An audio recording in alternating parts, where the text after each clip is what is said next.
Block 1. The sound of a vacuum cleaner humming in the hallway mingled with the cold draft slipping beneath the door of Suite 718. I wiped the perspiration from my brow with the back of my hand, the chemical scent of bleach clinging to my skin. 7 hours into my shift at the Grand Meridian Hotel, and my fingers had pruned from scrubbing bathroom tiles with disinfectant. "Housekeeping," I called out, knocking on the adjacent suite. No answer. I inserted my master key and pushed the heavy door open, immediately struck by the contrast between this room and the others I'd cleaned today. The curtains were drawn, creating a twilight atmosphere despite the afternoon sun outside. A crystal decanter of amber liquid sat on a side table beside a half-empty glass.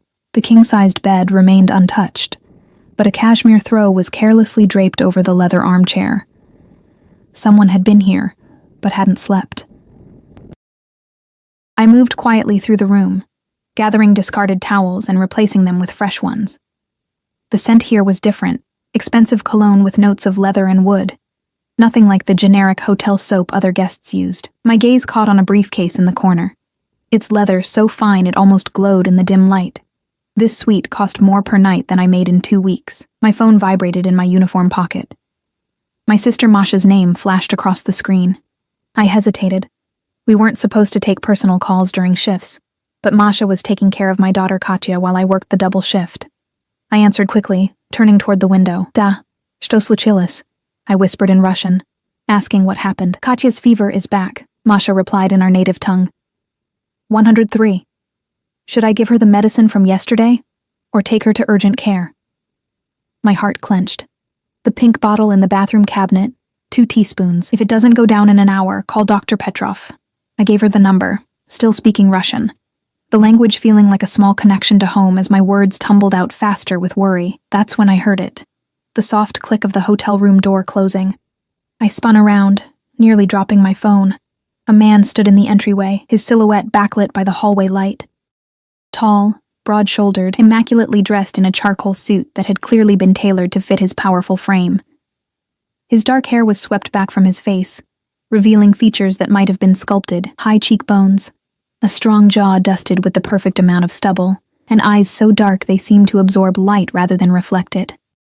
Behind him stood another man, wider and taller, with a blank expression and a slight bulge beneath his jacket that I immediately recognized as a concealed weapon. "I'll call back," I whispered to Masha, ending the call. "I apologize, sir," I said, switching to English, my accent thickening with nervousness. I was just finishing up.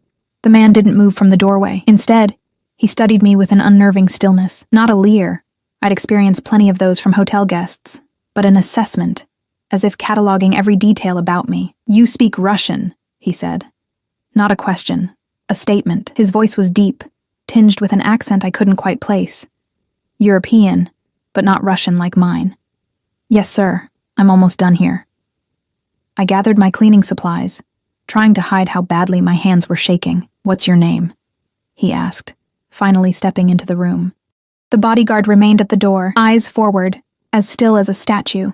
"Anastasia," I answered, using the Americanized version of my name that appeared on my name tag, rather than my full name, Anastasia Kuznetsova. "Anastasia," he repeated, making my ordinary name sound like something precious. "You work here every day?" "5 days a week, sir." I edged toward the door, cleaning cart in tow, but he shifted slightly, blocking my exit without seeming to do so deliberately. My pulse quickened as I realized how easily he controlled the space, how completely he dominated the room without raising his voice or making any overtly threatening gestures. "You have family here in the city?" His questions felt casual, but his eyes remained focused, intent. "Just my daughter and sister," I replied, then immediately regretted offering even that small piece of information. Something about this man made me want to disappear, to become as invisible as housekeepers were supposed to be. He nodded slightly, then reached into his jacket pocket. I tensed, but he withdrew only a money clip, peeling off several $100 bills. "For your discretion," he said, extending them toward me. "I value my privacy." I hesitated. The money represented nearly a week's salary, and Katya needed medicine, new shoes, so many things. But something about this interaction felt dangerous, like taking the money would create a connection I couldn't sever. Before I could decide, The door swung open again. Another man entered, younger, sharply dressed in an Italian suit, with a phone pressed to his ear. He stopped abruptly when he saw me. "Dimitri," the first man acknowledged without looking away from me. "We'll continue in a moment." The newcomer's eyes flicked between us, then narrowed slightly. He spoke rapidly into the phone in Italian, then ended the call. "Adrian, we have a situation at the docks. Costello's men are making trouble. Adrian." So that was his name. It didn't sound Russian, but something in the way he carried himself reminded me of the powerful men from my homeland, men who operated in shadows, whose names were whispered rather than spoken aloud. "Handle it," Adrian replied, his eyes still fixed on me. "They're asking for you specifically," Dimitri insisted, saying they'll only deal with the boss. A muscle in Adrian's jaw tightened. After a moment, he tucked the money into the pocket of my uniform, his fingers brushing against the fabric covering my collarbone. The touch, though brief, sent an electric current through my body. "For your daughter," he said quietly. His eyes held mine for one more long moment before he turned away. "Make sure Suite 718 is added to her regular cleaning schedule," he instructed Dimitri as they walked out, "and find out more about our Russian maid." The door closed behind them, and I released a breath I hadn't realized I was holding. My fingers trembled as I reached for the money in my pocket, half convinced it had been a hallucination. But the crisp bills were real, as was the business card tucked between them. Black matte cardstock, with only a phone number embossed in silver. I should have thrown it away. I should have requested a different floor assignment, called in sick the next day, done anything to avoid crossing paths with Adrian again. Instead, I slipped the card into my bra, next to my heart, and told myself it was just for emergencies, just in case Katya's condition worsened and we needed help. I didn't know then that I had already made my first mistake, that by accepting his money, by keeping his card, by speaking Russian in his presence, I had already entered his world. And in Adrian Sokolov's world, nothing happened by accident. The next morning dawned gray and drizzly, matching my mood as I dragged myself out of bed at 5 a.m. Katya's fever had broken during the night, but she remained listless, curled up beside me in the small bed we shared in our one-bedroom apartment. I brushed her dark curls away from her forehead, relieved to find it cool to the touch. "Mama has to go to work," I whispered, kissing her cheek. "Be good for Auntie Masha." Her eyes fluttered open, dark lashes framing eyes identical to mine. "Can I have pancakes?" she mumbled sleepily. "If you're feeling better," I promised, my heart squeezing with love and worry. At 6 years old, she was already too familiar with illness, her immune system weakened by a bout of pneumonia last winter that had nearly claimed her life, and had claimed all of our savings and then some. The hospital bills still arrived monthly, each one a reminder of how precarious our situation remained. Despite working 60-hour weeks at the Grand Meridian and picking up weekend shifts at a local diner, I barely kept us afloat. Medical debt, rent, groceries, and the constant fear that immigration services might question the documentation I'd used to secure employment kept me awake most nights. As I prepared for work in our tiny bathroom, I found myself touching the business card hidden in my wallet. The memory of Adrian's intense gaze made my stomach flutter in a way that had nothing to do with fear. Or at least, not entirely fear. There had been something else in that look. Something that had made me feel seen for the first time since arriving in America 4 years ago. On the subway, pressed between commuters, I tried to focus on my plan for the day. Clean rooms, avoid Suite 718, pick up an extra shift if possible, stop by the pharmacy for Katya's medicine. Simple. Achievable. Safe. But as I swiped my employee card at the service entrance of the Grand Meridian, my supervisor, Gloria, waved me over with a stern expression that immediately set my nerves on edge. "Anastasia, management wants to see you." Her tone suggested I was in trouble, but her eyes held a different emotion. Curiosity, perhaps even concern. "Why?" I asked, my accent thickening as it always did when I was nervous. "Don't know, but when the owner of the hotel asks for a specific maid by name, it's usually not good." She lowered her voice. "Did you take something from a room? Break something expensive?" "No, nothing like that." My mind raced. The owner? Adrian had said to add his suite to my cleaning schedule, but I hadn't expected such a direct intervention. "Well, they're waiting in Mr. Petrov's office." She handed me a fresh uniform. "Change first. You look like you slept in that one." 10 minutes later, Heart hammering against my ribs, I knocked on the hotel manager's door. The plaque read, Viktor Petrov, General Manager, a fellow Russian, though he'd never acknowledged our shared heritage beyond a raised eyebrow at my paperwork when I was hired. Enter, called a voice from within. I stepped inside to find Viktor seated behind his massive desk, his usual look of detached superiority replaced by something approaching deference. Because standing by the window, gazing out at the Manhattan skyline, was Adrian. Today, he wore a deep blue suit that made his shoulders appear even broader. When he turned to look at me, I noticed his eyes weren't black as I'd first thought, but a midnight blue so dark it bordered on obsidian. They warmed slightly as they landed on me. Ah, Anastasia, Viktor said, gesturing for me to sit in the chair opposite his desk. Mr. Sokolov has specifically requested your services. I remained standing, my hands clasped in front of me to hide their trembling. My services? I repeated, glancing between Viktor and Adrian. Mr. Sokolov owns the Meridian Hotel Group, Viktor explained, his tone deferential in a way I'd never heard before. He's requested that you be reassigned as dedicated staff for the penthouse suite. The penthouse.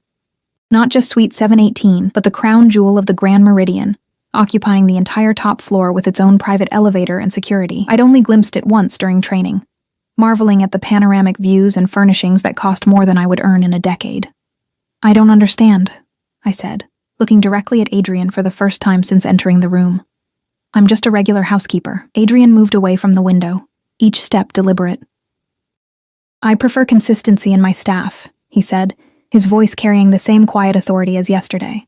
And I have specific requirements for maintaining my residence. Residence, not suite or room.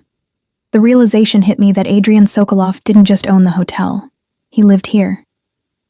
The position includes a significant pay increase, Viktor added, sliding a document across the desk. Double your current salary, plus benefits. I stared at the paper without touching it. Double my salary would mean proper medical care for Katya, perhaps even moving to a safer neighborhood. It could change everything.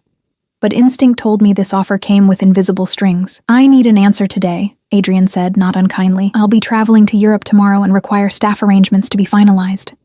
May I ask what the position entails exactly? I managed, proud that my voice remained steady. Adrian nodded to Viktor, who stood and excused himself, closing the door behind him with a soft click. The moment we were alone, the atmosphere shifted, becoming charged with an intensity that made the hair on my arms stand up. The position is straightforward, Adrian said, leaning against the desk, close enough that I could smell his cologne, sandalwood and something darker, more primal. You'll maintain the penthouse, manage household supplies, and ensure privacy is strictly maintained. And my schedule? I asked, thinking of Katya. 6 to 2, Monday through Friday. No weekends, no holidays. His gaze was unwavering. I understand you have a daughter to consider. The mention of Katya sent a chill down my spine. How do you know about my daughter? A slight smile curved his lips.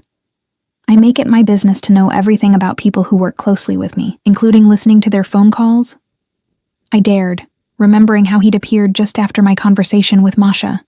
Instead of anger, his smile deepened, revealing a dimple in his right cheek that transformed his severe features into something almost approachable. Including that, yes, I should have been outraged at the invasion of privacy. Instead, I felt a perverse appreciation for his honesty. Why me? I asked, the question that had been burning since I'd been summoned. Adrian pushed away from the desk and closed the distance between us. He stopped close enough that I had to tilt my head back to maintain eye contact, yet not so close that it felt threatening. You speak Russian, he said simply. I have many Russian associates. Having staff who understand the language is convenient. There was more to it than that, I was certain, but I didn't press. The salary figure on the contract caught my eye again. It would solve so many problems. If I accept, I said carefully, I would need assurance that the work is legitimate.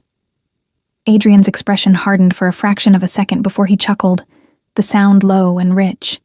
You're asking if I'm involving you in something illegal. I nodded, not trusting myself to speak. The position is exactly as described. Housekeeping. Nothing more. He paused, studying me. Though I appreciate your caution, Anastasia Kuznetsova, the use of my full name, my real name, sent a jolt of panic through me. It wasn't on my employment paperwork. It wasn't on anything official in America. How did you... As I said, I make it my business to know. He returned to the desk, picked up an expensive-looking fountain pen, and offered it to me. The choice is yours, but I need an answer now. I took the pen, its weight substantial in my hand. Every instinct for self-preservation screamed to walk away, yet I couldn't ignore what this opportunity meant for Katya. For us. I signed. Adrian took the pen from my fingers, his own brushing against mine in a touch that felt deliberate. Welcome to my employ, Anastasia. He pressed a keycard into my palm. You start tomorrow. The penthouse exceeded every expectation. Sprawling rooms with soaring ceilings opened onto a wraparound terrace with views that stretched to the horizon. Artwork I recognized from museum textbooks hung on walls, and furniture that belonged in design magazines was arranged throughout the space. It wasn't just wealthy, it was cultured, sophisticated in a way that spoke of old money and refined taste. For 3 days, I worked in solitude, meticulously cleaning spaces that barely showed signs of use. Adrian had left for Europe as mentioned, and I found myself oddly disappointed by his absence. The penthouse felt like a stage set without its main character, beautiful but hollow. On the 4th day, as I was arranging fresh flowers in the main living area, the private elevator hummed to life. My pulse quickened, though I told myself it was merely surprise at the unexpected arrival.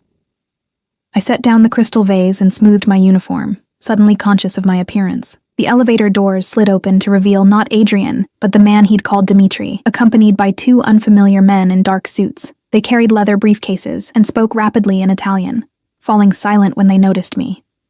You must be the new girl, Dmitri said, assessing me with cool detachment. Unlike Adrian, whose gaze had felt like it peeled away layers, Dmitri's felt dismissive, as if I were merely another piece of furniture.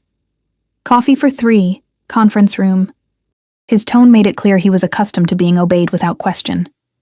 I nodded and moved toward the kitchen, listening as they continued down the hallway to what Adrian had referred to as the study on my orientation paperwork, but which appeared to be a fully equipped conference room. As I prepared the coffee service, Adrian's documents had specified exactly how it should be arranged. I heard the murmur of voices rise and fall from the study. Though tempted to linger and listen, I reminded myself of the contract I'd signed, with its extensive confidentiality clauses and penalties for breaches. I knocked once on the study door before entering with the tray. The men fell silent immediately. Spread across the conference table were documents, maps, and what looked like architectural plans. Dmitri quickly gathered them up as I set down the coffee service. That will be all, he said curtly, dismissing me without a glance. I turned to leave, but one of the other men called out in Italian. Though I didn't speak the language, his tone and gesture made it clear he was asking about me. Dmitri responded in the same language, his voice tight. I caught only one word I recognized. Sokolov's. The man raised an eyebrow, looking at me with renewed interest. He said something else, this time with a smirk, and the third man laughed. Though I couldn't understand the words, I recognized the sentiment. I'd heard similar insinuations from hotel guests over the years. Dmitri's response was sharp, silencing them both. He glanced at me, irritation clear on his face. You're dismissed. I left quickly, cheeks burning with a mixture of embarrassment and anger. Whatever they assumed about my relationship with Adrian was not only incorrect but demeaning. I was a housekeeper, nothing more. The fact that my heart had raced at the thought of his return was irrelevant, a foolish reaction to a powerful man who had shown me a modicum of respect. I threw myself into cleaning the guest bathrooms with unnecessary vigor, scrubbing at non-existent stains as I tried to purge the humiliation from my system. So focused was I on my task that I didn't hear the elevator arrive again, didn't notice another presence in the penthouse until a shadow fell across the marble floor. You're going to wear away the finish, came a familiar deep voice. I jerked upright, nearly dropping the brush. Adrian stood in the doorway, his tall frame silhouetted against the hallway light. He'd removed his suit jacket and loosened his tie, giving him a slightly more approachable appearance, though no less imposing. Mr. Sokolov, I gasped. I didn't expect you back so soon, clearly. His lips quirked in what might have been amusement. And I thought we'd established you would call me Adrian in private. We had established no such thing, but I didn't correct him. I prepared the master suite as instructed, I said instead, gathering my cleaning supplies. Fresh linens, the fret collection you specified. He nodded. watching me with that same intense focus I remembered. "You've been busy while I was away, just doing my job." He stepped into the bathroom, reducing the space between us to mere feet. "And how are you finding it? Your new position?" "It's different," I admitted. "Very quiet. Until Dmitri and his associates arrived?" His question was casual, but something in his tone suggested he was fishing for information. I stiffened. "I don't listen to private conversations, if that's what you're asking." Adrian studied me for a long moment, then smiled, a genuine smile that transformed his severe features and crinkled the corners of his eyes. "I wasn't accusing you, Anastasia. Merely making conversation." The use of my full name, spoken with his slight accent, sent an unwelcome warmth through me. "I should finish up," I said, desperate to escape the confines of the bathroom and the unsettling effect of his presence. "One moment." He reached into his pocket and withdrew a small velvet box. "For your daughter." "I understand she's been ill." I froze, staring at the box as if it might bite. "That's not necessary. It's a gift, not payment," he said, voice soft but insistent. "Take it." Against my better judgment, I accepted the box. Inside lay a delicate silver bracelet sized for a child's wrist, adorned with a small star charm. It was beautiful, tasteful, and undoubtedly expensive. "I can't accept this," I said, attempting to return it. Adrian closed my fingers around the box, his hand warm over mine. "You can, and you will." The words were firm but not unkind. "Consider it a welcome gift." Before I could respond, the door to the penthouse burst open, and a woman's voice rang out, high and agitated, speaking rapid-fire Russian. "Adrian! Taigidi!" "Where are you?" Adrian's expression hardened instantly, his jaw tightening as he released my hand. "Stay here," he instructed in a low voice, then strode out of the bathroom toward the commotion. I remained frozen for a moment, the gift box clutched in my hand. Curiosity overrode caution, and I peered around the doorframe to see a striking blonde woman pacing the living room. She wore a red designer dress that hugged her perfect figure, diamonds glittering at her ears and throat. Beautiful, yes, but her face was contorted with anger. "Veronica," Adrian said coldly, stopping several feet away from her. "What are you doing here?" "You missed our dinner," she snapped in accented English, switching from Russian. 2 hours I waited at Le Bernardin. Like a fool. "We had no plans," Adrian replied, his voice controlled but edged with impatience. "And you know better than to show up unannounced." She laughed, the sound brittle. "No plans? Your assistant confirmed yesterday." Her gaze darted around the penthouse, then narrowed as she spotted me hovering in the hallway. "And now I see why you forgot. You're entertaining your staff." The way she spat the last word made my cheeks flame. I retreated into the bathroom, mortified at being caught eavesdropping, but unable to ignore the heated exchange that followed. "That's enough," Adrian said, his voice dropping to a dangerous timbre I hadn't heard before. "You're making a scene based on a misunderstanding." "Misunderstanding?" Veronica's voice rose. 3 years together, and suddenly you're too busy for dinner? For me? Ever since Milan, you've been distant, and now I find you here with my housekeeper," Adrian interrupted, each word precise and cutting. "Who is doing her job, which is more than I can say for my assistant if he scheduled something without my knowledge." A tense silence followed, broken by the sound of heels clicking across the marble floor, coming closer to where I stood. I busied myself with organizing cleaning supplies, praying she wouldn't enter. My prayer went unanswered. Veronica appeared in the doorway, her blue eyes cold with disdain as they swept over me from head to toe. "So, this is what catches your eye now?" she asked Adrian, who had followed her. "A maid? How predictable." "That's enough, Veronica." Adrian's voice had gone deadly quiet. He took her elbow, steering her away from the bathroom and from me. "We'll discuss this privately." I remained frozen, humiliation burning through me like acid. To be viewed as nothing more than an object of suspicion, a threat to this glamorous woman's relationship. It was degrading in a way that went beyond the usual invisibility of being household staff. Their voices faded as Adrian guided Veronica toward his study. I heard the door close firmly, followed by the muffled sound of their argument continuing behind it. I should have finished my cleaning and left immediately, but something kept me rooted in place. Pride, perhaps. I refused to scurry away like some guilty secret. I continued working, focusing intently on each task, trying to ignore the knot in my stomach. The velvet box with the bracelet remained in my pocket, suddenly feeling like evidence of something inappropriate, rather than an innocent gift for a sick child. 20 minutes later, the study door opened. I kept my eyes fixed on the bathroom mirror I was polishing, refusing to look up even as I heard high heels approaching the main entrance, followed by the softer tread of Adrian's Italian leather shoes. "I'll call you tomorrow," he said to Veronica, his voice neutral now, all emotion carefully controlled. "Don't bother," she replied coldly. The elevator doors opened, then closed, and silence descended once more on the penthouse. I sensed rather than heard Adrian approaching the bathroom. He appeared in the doorway, his reflection joining mine in the mirror. His expression was unreadable, but a muscle twitched in his jaw. "I apologize for that scene," he said after a moment. I set down my cleaning cloth and turned to face him. "It's not my place to comment on your personal life, Mr. Sokolov." "Back to Mr. Sokolov, is it?" Something flickered in his eyes, amusement, perhaps, or frustration. "And yet you were drawn into my personal life rather dramatically just now." I said nothing, unsure how to respond. Adrian sighed, running a hand through his dark hair. The gesture seemed uncharacteristically human, at odds with his usual controlled demeanor. "Veronica and I have a complicated history. What she implied about you was inappropriate and unfounded. It doesn't matter," I said. Though it did. "I should finish up and leave you to your evening." "Do you have plans?" he asked abruptly. The question caught me off guard. "Plans?" "After work. Tonight." His gaze was intent, searching my face as if my after-hours activities were somehow of vital importance. I hesitated, then decided there was no harm in honesty.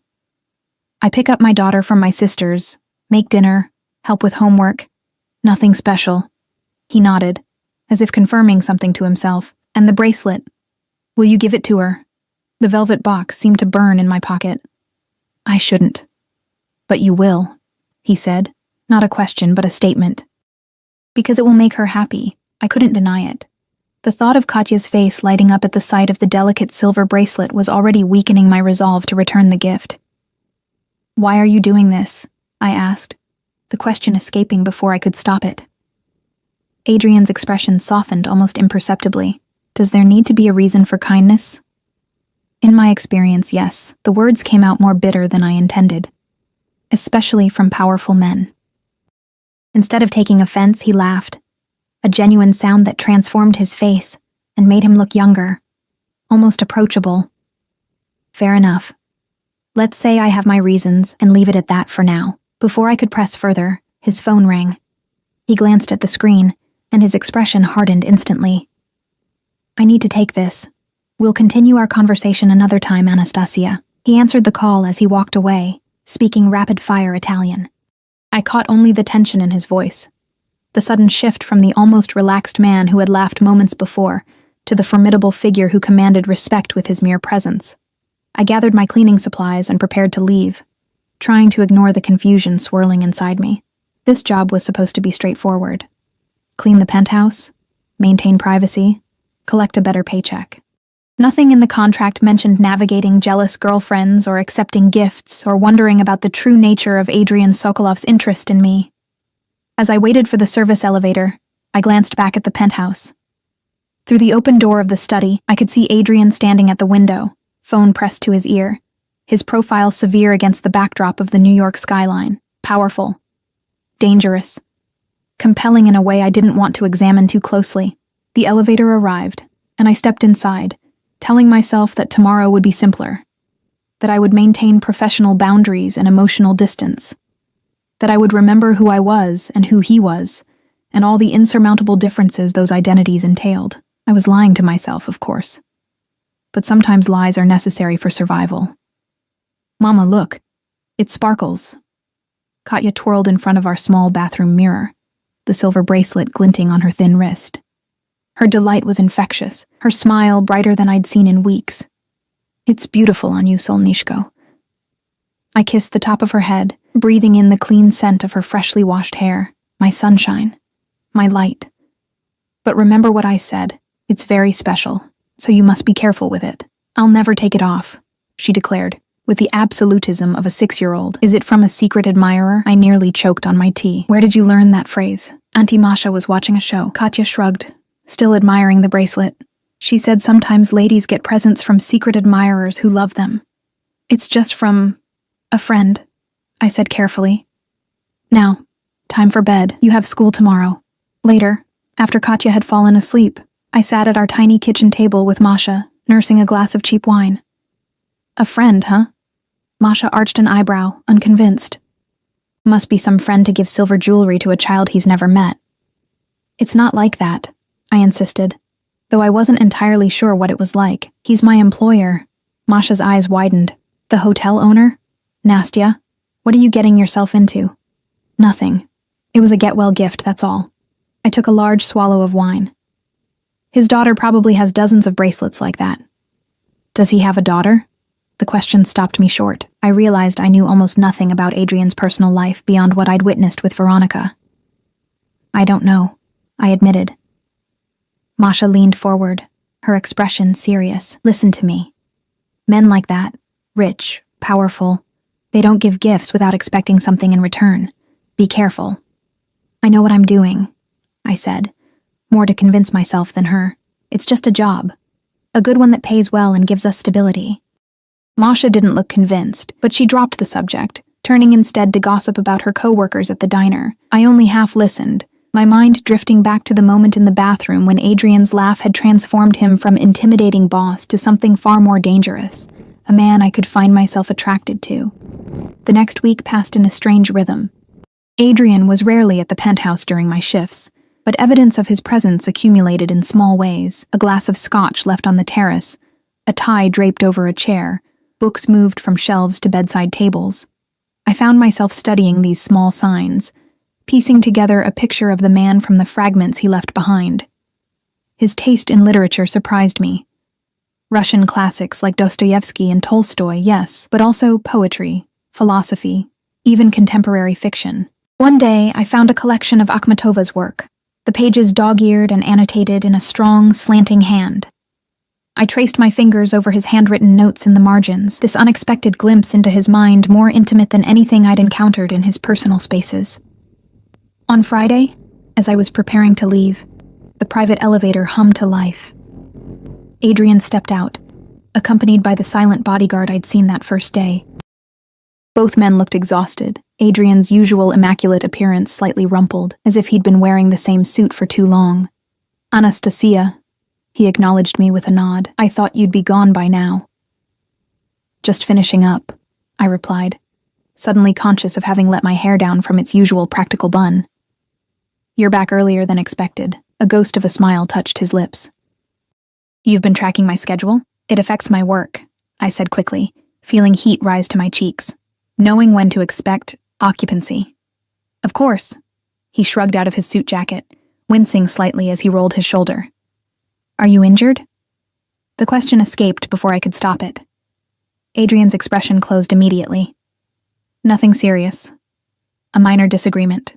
The bodyguard made a sound that might have been a suppressed snort. Adrian shot him a look, and the man retreated to take up position by the door with a murmured, "I'll be outside, boss." Once we were alone, Adrian loosened his tie and sank onto the sofa with uncharacteristic weariness. You have a good eye, Anastasia. Most people wouldn't notice. I notice everything, I said simply. It's part of the job. And what else have you noticed? He gestured for me to sit, but I remained standing, aware that I was already 15 minutes past the end of my shift. That you read Akhmatova in the original Russian, I said, nodding toward the book on the side table. That you prefer Macallan to Glenlivet. That you sleep on the right side of the bed, even though you live alone. He looked genuinely surprised, then impressed. Observant indeed. And what conclusions have you drawn from these observations? I hesitated, then decided honesty was safest.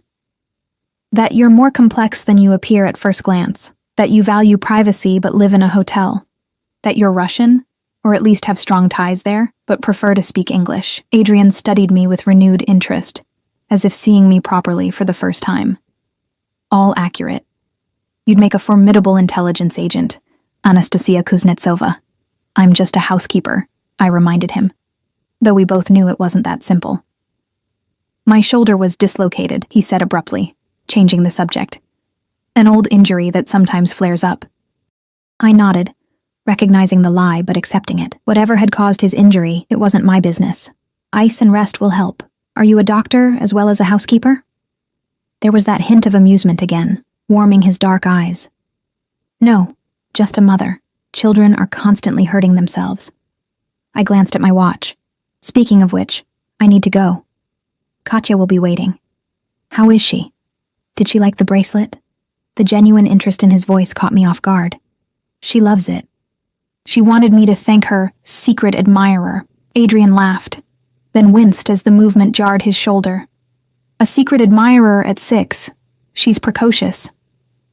She gets that from her father, I said without thinking, then immediately regretted it. I never spoke of Mikhail. Not to anyone here in America. Adrian's eyes sharpened with interest. I wasn't aware you were married. I'm not, I said shortly, wishing I could retract the comment. I'm a widow. It wasn't entirely true, but it was simpler than the reality. Mikhail had been my husband in every way but legally. We'd planned to marry when I discovered I was pregnant. But by then it was already too late. He'd been arrested for his involvement in a pro-democracy protest in Moscow, disappeared into the system, and emerged 6 months later as a shell of his former self. He died of pneumonia in prison a week before Katya was born, though the bruises on his body told a different story.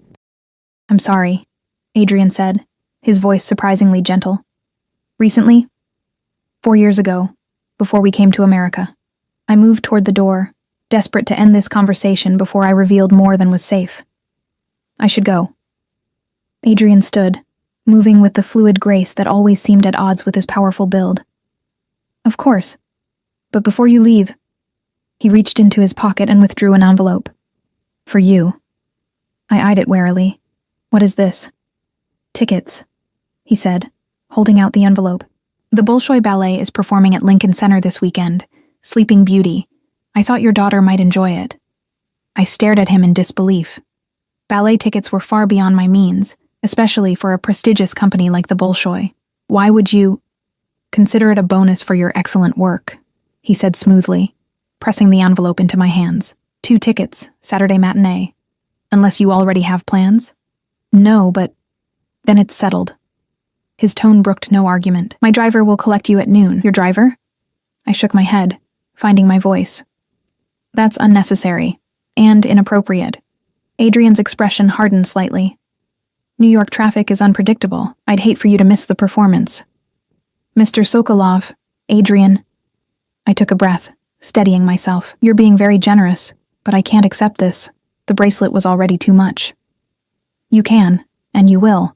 The same words he'd used about the bracelet, delivered with the same quiet certainty. Your daughter deserves beautiful experiences, doesn't she? It was a masterful manipulation. Invoking Katya made refusal almost impossible. Still, I hesitated. People will talk. Let them. He shrugged, then winced again at the movement. We both know the truth of the situation. Did we? I wasn't sure I knew anything anymore, least of all the truth of whatever was developing between us. But the thought of Katya's face when I told her we were going to the ballet. Thank you, I said finally, tucking the envelope into my bag. Katya will be thrilled. And you? His eyes held mine, searching. Will you enjoy it as well? The question felt weighted with meaning I couldn't quite decipher. I love ballet, I admitted, though I haven't seen a performance since leaving Russia. Something like satisfaction crossed his features. Then I've chosen well. Enjoy your evening, Anastasia. As I rode the service elevator down, clutching the envelope of tickets, I couldn't shake the feeling that I'd just agreed to something far more significant than a ballet performance, that with each gift accepted, each personal detail shared, I was being drawn deeper into Adrian's world, a world I still understood only in fragments and glimpses. A real ballet? Katya spun in circles around our tiny living room, her arms raised in a clumsy approximation of a ballerina's pose. With tutus and toe shoes and everything? Real ballet, I confirmed, laughing at her enthusiasm. The Bolshoi is the most famous company in Russia. Mama used to watch them when I was a girl. Katya stopped spinning, her eyes wide. Will they do the dance from the music box Babushka gave me? The music box had been my mother's final gift to her granddaughter before we fled Russia. A delicate thing with a tiny ballerina that rotated to the waltz of the flowers. Different ballet, Solnishko. This one is Sleeping Beauty. Like the princess? She resumed her spinning, nearly knocking over a lamp in her excitement. Do I get to wear a dress? Your best dress, I promised, catching her mid-twirl and lifting her into a hug.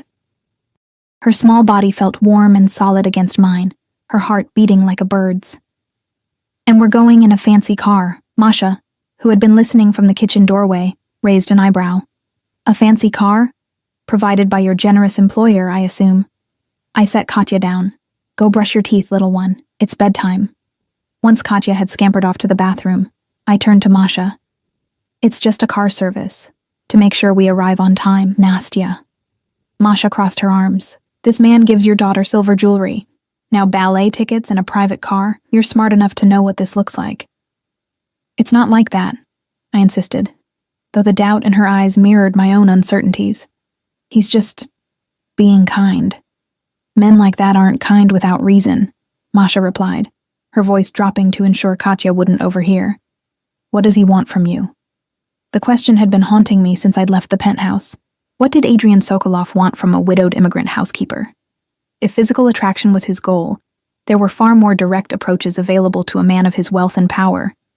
If he simply needed reliable household staff, the gifts and personal attention were unnecessary. I don't know, I admitted finally, but the tickets will make Katya happy. After everything she's been through, doesn't she deserve one magical afternoon? Masha's expression softened. Of course she does. Just be careful, Nastya. This feels like a fairy tale, but remember, those always have a monster somewhere in the story. Her words stayed with me late into the night, as I lay beside Katya's sleeping form, listening to her soft breaths. In the fairy tales our mother had told us, the monsters were obvious. Bears with iron teeth, witches in houses of bones, wolves dressed as grandmothers. But in the real world, monsters wore expensive suits and offered kindnesses that bound you to them thread by silken thread until you were too entangled to escape. Yet as I drifted towards sleep, it wasn't fear that colored my thoughts of Saturday, but a treacherous anticipation. The car that arrived at our apartment building was not the discreet town car I had expected, but a gleaming black Rolls-Royce with tinted windows. The driver, a broad-shouldered man with the unmistakable bearing of security rather than chauffeur, held the door open as Katya and I approached. Ms. Kuznetsova, he greeted me with a slight nod. Mr. Sokolov sends his compliments. Katya clutched my hand, momentarily shy in the face of such luxury. She wore her best dress, blue velvet with a white collar, purchased second-hand but carefully mended and pressed for the occasion. I'd spent hours on my own appearance as well, wearing the only dress I owned that wasn't strictly utilitarian, a deep green wrap dress that had once, in another life, been worn to gallery openings and theater premieres in Moscow. Mama, it's like a spaceship inside, Katya whispered as we slid into the leather interior. She ran her small hands over the seats in wonder, then noticed the small package resting on the center console. What's that? Before I could stop her, she'd picked up the box with its elegant silver ribbon. The card attached bore only my first name in that same strong, slanting handwriting I'd seen in the margins of Adrian's books. Is it a present? Katya asked, bouncing slightly in her seat. Can I open it? It's for me, I think, I said, gently taking the box. I hesitated, then carefully untied the ribbon. Inside, nestled in black velvet, lay a pair of earrings, teardrop emeralds surrounded by tiny diamonds. They caught the light filtering through the car windows, sending prisms dancing across Katya's awestruck face. They're green like your dress, Mama, she breathed, like a princess. They were also clearly genuine, and worth more than I earned in months. My hands trembled slightly as I lifted the note beneath them. To compliment your eyes, enjoy the performance, A. A flush of heat crawled up my neck. The earrings were exquisite, precisely matched to my dress, which meant Adrian had noticed what I wore, had remembered, had selected jewelry specifically to enhance my appearance. It was a level of attention that went far beyond employer-employee propriety. Aren't you going to put them on? Katya asked, still entranced by the sparkling gems. I should have left them in the box, should have returned them with a polite but firm note about boundaries and appropriate gifts. Instead, I removed my simple silver studs and replaced them with the emeralds, their weight unfamiliar against my skin. Beautiful, the driver commented, catching my eye in the rearview mirror, something in his expression, knowing, perhaps even sympathetic, made me wonder how many other women had received similar gifts in this same car. The thought should have doused my pleasure in cold reality. Instead, I found myself wondering if any of them had felt this same conflicted thrill, this dangerous anticipation. Lincoln Center emerged before us, its grand plaza filled with Saturday afternoon crowds. The driver pulled up directly to the entrance, ignoring the signs prohibiting private vehicles. Mr. Sokolov arranged for priority entrance, he informed me, coming around to open our door. Someone will meet you inside. Enjoy the ballet, Ms. Kuznetsova. Thank you, I murmured, helping Katya from the car. She stared up at the towering glass facades and well-dressed patrons with wide eyes. Are we really allowed in there? She whispered, suddenly intimidated by the grandeur surrounding us. I knelt to her level, straightening the collar of her dress. Of course we are, Solnishko. Today we belong anywhere we wish to be. If only I could make myself believe it. Inside, we were met by an elegant woman who introduced herself as the house manager. Mr. Sokolov's guests? She inquired, though it clearly wasn't a question. Please follow me. She led us not to the orchestra seats I had expected, but to a private box overlooking the stage. Plush velvet chairs awaited, along with a small table bearing a bottle of champagne in an ice bucket, a glass of apple juice, and a plate of delicate pastries. Wow, Katya breathed, immediately gravitating toward the sweets. Are these all for us? Mr. Sokolov wished you to have the full experience, the manager said with a practiced smile. Please enjoy. The performance begins in 20 minutes. When she'd gone, I helped Katya settle into her seat with a napkin to protect her dress from the pastry flakes. She swung her legs excitedly, pointing out the gilded decorations and crystal chandeliers with gasps of delight. I sat beside her, acutely aware of the emeralds at my ears, the luxury surrounding us, the stares from patrons in nearby boxes, who clearly wondered about the identity of the occupants in what was likely known as Adrian Sokolov's private box. The champagne remained untouched. I needed clarity today, not the false courage alcohol might provide. As the lights dimmed and the orchestra began the overture, I felt a presence behind us. Turning, I found Adrian standing in the entrance to our box, impeccably dressed in a charcoal suit that emphasized the breadth of his shoulders. He'd been watching us, watching me, with an expression I couldn't quite interpret. I thought you weren't coming, I said softly, mindful of Katya's attention fixed on the stage. I had business nearby, he replied, moving to take the third seat in our box. I hope you don't mind the intrusion. Mind? The question seemed absurd, given that we were there entirely by his generosity. Of course not. It's your box. And yet I find I'm the one who feels like an intruder. His gaze moved to Katya, who remained oblivious to his arrival, entranced by the dancers now appearing on stage. She looks happy. She is. Thank you for this. I touched one of the earrings self-consciously. And for these. Though they're far too extravagant. They suit you, he said simply. I knew they would. Before I could respond, Katya finally noticed our companion. She turned, curiosity overcoming her shyness. Are you Mama's boss? She asked with the directness only children can manage. Adrian's lips curved into a genuine smile. I am. My name is Adrian. I'm Katya. She studied him with undisguised interest. Did you give Mama the pretty earrings? And my bracelet? Katya, I admonished gently. That's not polite to ask. It's quite all right, Adrian assured me. To Katya, he nodded. Yes, I did. Do you like ballet? She nodded enthusiastically. It's magical. Like flying, but on your toes. A perfect description, he agreed, his expression softening in a way I hadn't witnessed before. I think you'll especially enjoy the bluebird variation in the third act. As the ballet progressed, I found my attention divided between the exquisite performance on stage and the equally compelling drama unfolding in our box. Katya had gradually abandoned her initial shyness, peppering Adrian with whispered questions during the interludes. To my surprise, he answered each one with patient detail, explaining the story and pointing out particularly difficult technical elements with the knowledge of a true aficionado. My mother was a dancer with the Mariinsky, he explained when I raised an eyebrow at his expertise. Before I was born. It was the first personal detail he'd volunteered about his family, and I found myself hungry for more. Did she teach you to appreciate ballet? A shadow crossed his face. in a manner of speaking. She died when I was 8. I'm sorry, I said, recognizing the familiar pain of early loss in his expression. He shrugged, the gesture dismissive yet somehow vulnerable. It was a long time ago.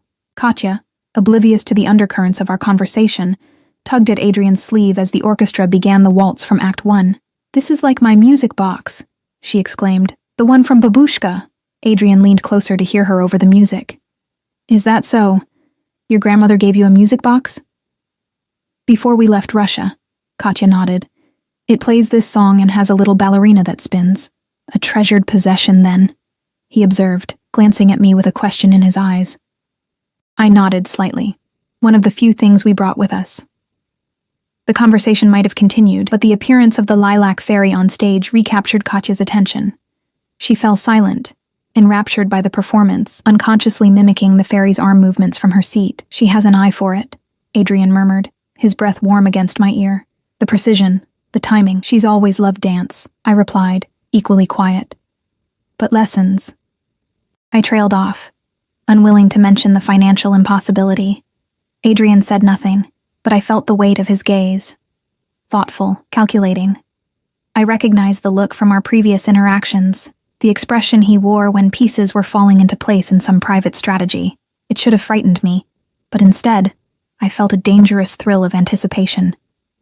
When the final curtain fell, Katya applauded until her small hands must have stung, her face glowing with delight. That was the most beautiful thing ever, she declared. Even better than movies, Adrian laughed. That same unguarded sound I'd heard so rarely. High praise indeed. Are you hungry? I've arranged for an early dinner if you'd care to join me. The invitation caught me off guard. The ballet had already been excessive. Dinner would push us further into the realm of... what? I wasn't sure what to call this arrangement, but it had long since transcended normal professional boundaries. Please, Mama, Katya pleaded, clearly enchanted by both the ballet and our mysterious benefactor. I'm starving. Just a light meal, Adrian added, noting my hesitation. At the Russian tea room, it seemed appropriate given the performance. The Russian tea room, one of New York's iconic restaurants, and a place I'd walked past but never imagined entering. We're not dressed for such a place, I hedged, though my excuse sounded weak even to my own ears. Adrian's eyes traveled over my green dress, lingering on the emerald earrings that matched it so perfectly. You look exquisite, he said quietly. Both of you are perfectly attired. The compliment, delivered with such simple certainty, sent warmth flooding through me. Then we accept. Thank you. His hand settled briefly at the small of my back as he guided us from the theater. The touch light but unmistakably possessive. Around us, I noticed curious glances, whispers behind programs and opera glasses. Adrian Sokolov was evidently well known in these circles, and his appearance with a woman and child was causing ripples of interest. Outside, the same Rolls-Royce waited at the curb. The driver opened the door without a word, and Adrian helped Katya into the back seat before offering me his hand. His fingers were warm and strong around mine, lingering a moment longer than necessary after I was seated. The Russian tea room was only blocks away, but in the cocoon of the luxury car, it felt as if we were traversing more than mere physical distance. Katya chattered excitedly about the ballet, while Adrian listened with unexpected patience.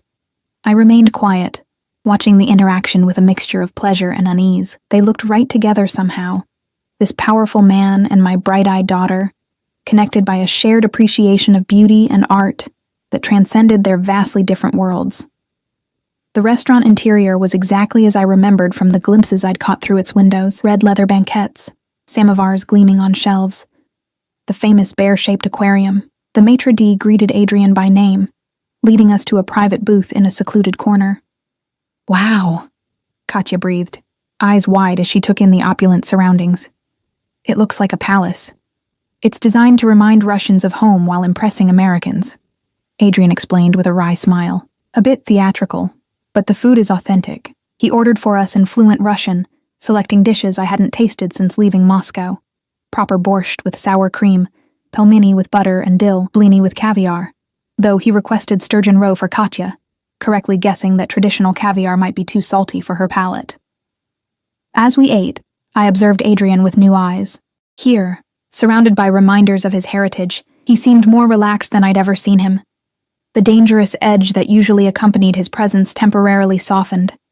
He even smiled, really smiled, when Katya declared the cherry Veroniki better than ice cream. "You've made quite an impression on my daughter," I said, when Katya excused herself to visit the ornate bathroom, accompanied by a waitress at Adrian's insistence. "She's a remarkable child," he replied, swirling the vodka in his glass. "Bright, observant, much like her mother." I felt a flush of pride, mingled with something more complex as I met his dark gaze across the table. "Why are you doing all this? The tickets, dinner, it's excessive for a mere employee." Adrian set down his glass, studying me with an intensity that made my pulse quicken. "Perhaps you've never been merely anything to me, Anastasia." The admission hung between us, weighted with implications I wasn't prepared to consider. "I don't understand what you want from me." "Don't you?" His expression grew serious. "I think you understand perfectly, but you're afraid to acknowledge it." Before I could respond, Katya returned, exclaiming over the golden faucets in the bathroom. The moment of tension dissolved as Adrian signaled for dessert to be brought. Honey cake and tea served from a samovar, completing our Russian feast. By the time we emerged from the restaurant, twilight had fallen over the city. Katya, full of sugar and excitement, leaned against me drowsily as Adrian directed the driver to take us home. "Today was like a fairy tale," she murmured, fighting to keep her eyes open as the car glided through Manhattan traffic. "Can we do it again sometime?" Adrian, seated across from us, met my gaze over her head. "Perhaps, if your mother agrees." The question in his eyes was clear, and I found myself nodding slightly, unable to deny my daughter, or myself, the pleasure of his company, despite the warning bells that continued to sound in the back of my mind. Katya was fully asleep by the time we reached our apartment building, her head heavy against my shoulder.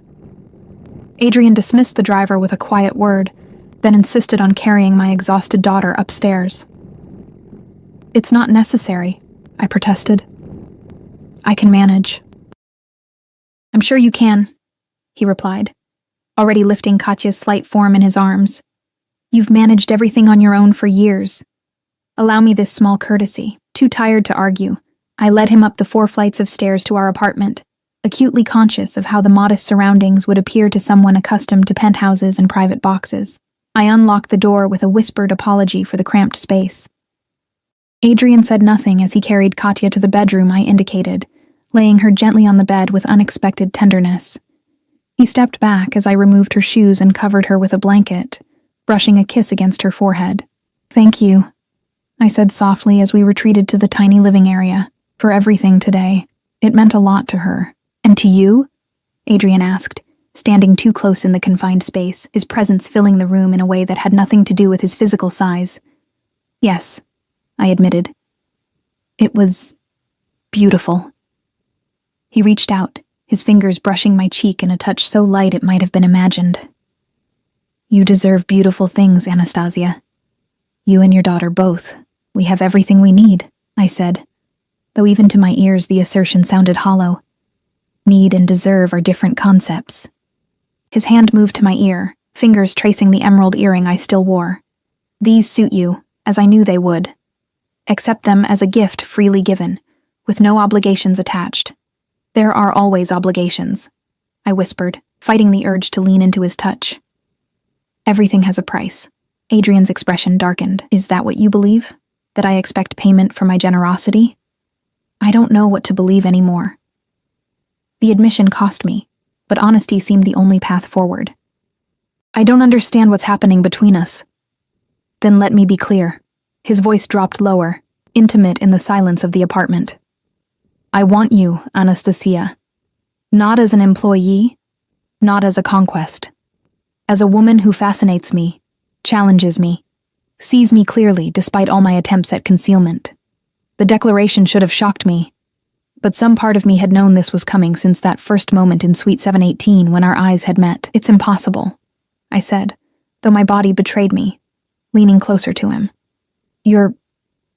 and I'm... 2 people who want each other," he finished for me. "The rest is circumstance, not substance."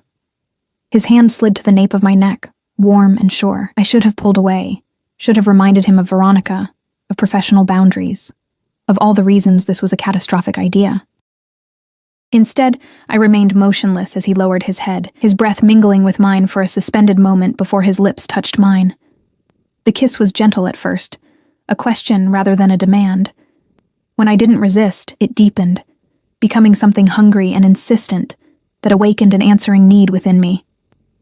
My hands found their way to his chest, feeling the solid strength beneath expensive fabric, the rapid beat of his heart mirroring my own. When we finally broke apart, both breathing heavily, reality came crashing back. "This can't happen," I said, stepping back. "You have a girlfriend. I work for you. My daughter." "Veronica and I are finished," he interrupted. "Have been for weeks, despite her reluctance to accept it. As for your employment, that can be arranged differently if it concerns you." "And what about Katya?" I challenged. "What place does she have in this, whatever this is?" Adrian's expression softened as he glanced toward the bedroom where she slept. "I meant what I said. She's remarkable. I would never do anything to harm her or come between you.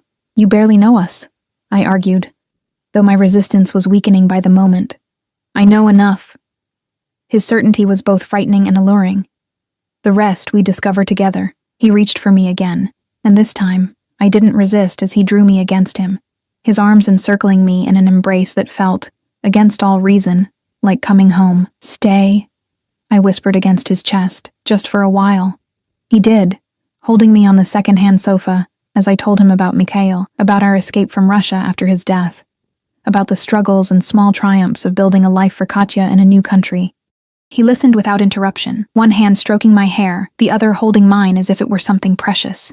In turn, he shared fragments of his own story, his childhood in St. Petersburg, the loss of his mother, his rise through the ranks of various enterprises until he'd built his current empire. He spoke elliptically about his business dealings, and I didn't press, understanding instinctively that there were aspects of his life better left unexamined for now. Dawn was breaking when he finally rose to leave, pressing a kiss to my forehead with a promise to call later. At the door, he turned back, his expression more vulnerable than I'd ever seen it. "I meant what I said, Anastasia. There are no obligations here. If you want to step back, return to a purely professional relationship. Say the word, and it's done. No consequences, no hard feelings. The offer of freedom only cemented my decision, and if I don't want to step back," his smile was slow and devastating, "then we move forward, together, one day at a time." After he left, I stood at the window watching as his car pulled away from the curb. In the bedroom, Katya still slept peacefully, the silver bracelet glinting on her wrist in the early morning light. Whatever happened next would affect her too. A reality that tempered my newfound happiness with caution. 2 months later, we moved into a spacious apartment in a secure building owned by one of Adrian's companies. Katya started at a private school with a strong arts program, flourishing under ballet instruction that Adrian arranged with former colleagues of his mother.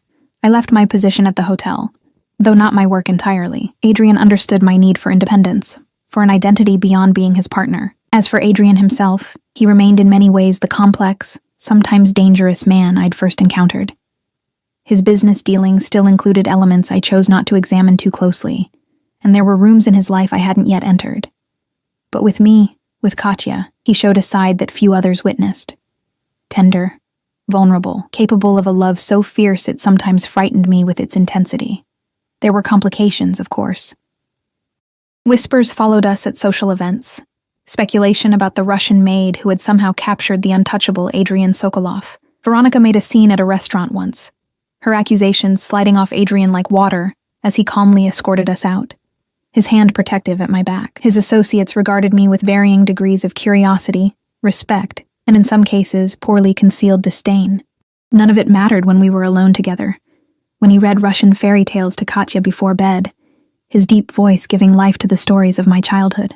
Or when he held me through the nightmares that still sometimes came, whispering reassurances in a mixture of English and Russian until the shadows receded. "Do you regret it?" he asked me once, late at night as we stood on the terrace of the penthouse that was now as much mine as his. Answering that call in Russian? I leaned back against his chest, his arms secure around me as we gazed at the glittering city below. "Never. It brought me to you." His lips brushed my temple, a gesture that had become as familiar as breathing. It brought us both home, and in that moment, with the weight of his emerald ring on my finger, and the future stretching bright before us, I knew he was right. After years of running, of surviving, of merely existing, I had finally found my place in the world. Not as the invisible maid who answered a call in Russian, but as the woman who had captured a heart as complex and unyielding as my own. Some would call it a fairy tale, others, a calculated risk. I called it simply what it was. A love powerful enough to bridge worlds, to heal wounds, to create a family from the broken pieces of our separate lives. And for that, I would answer his call 1,000 times over.